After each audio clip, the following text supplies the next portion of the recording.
Welcome back, students. So in part 2 of the lecture we are going to see ECG, their medical application and what is the basic principle. So let's revise what we have seen in the first part of the lecture. So we have seen in the first part of lecture about human heart. So human heart is neurogenic, means conduction and relaxation of heart chamber depends upon nerve conduction that is generated via neurons. Now how these nerve impulses are generated? That nerve impulses are generated from SA node. From SA node they will be going to AV node. From AV node they will be going to bundle of S, and from bundle of S it will be transmitting to Purkinje fibers, and that leads to rhythmic contraction and relaxation of heart chamber, which ultimately gives you the heartbeat. So in the last session we have seen how these rhythmic contraction and relaxation are going to produce change in electrical impulse. So whenever contraction and relaxation of heart chamber will be occurring, this rhythmic contraction and relaxation will lead to polarization and depolarization of heart chamber. Due to polarization and depolarization, there will be change in electrical potential across the heartbeat, and in each heartbeat for 0.8 second there will be change in the potential across the heart that can be detected via detector. And this is the basic principle of ECG. Now with slide we'll understand how electrocardiogram looks like and what is its medical significance.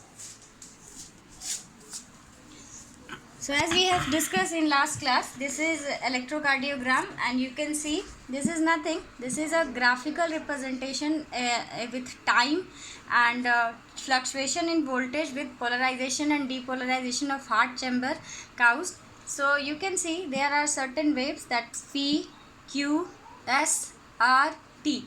Now they have got some significance meaning. If this is normal or standard ECG, and if there is any kind of alteration in any peak value or any kind of change from this standard value, that indicates there is problem with the heart. And this is the how this machine look like. So this is ECG machine. You can see this colored thing. These colored things are not electrode, these are electrode. Generally 12 electrode systems are used.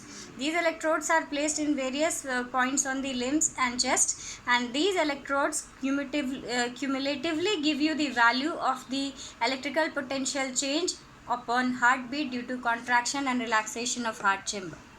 Now coming to medical applications of ECG. So medical applications of ECG, they have got wide range of medical application. First of all, medical application is in case of chest pain, the suspected myocardial infection. This is the first technique used. Second, for symptoms such as shortness of breath, murmurs is nothing. It's a kind of sound produced by heart valve.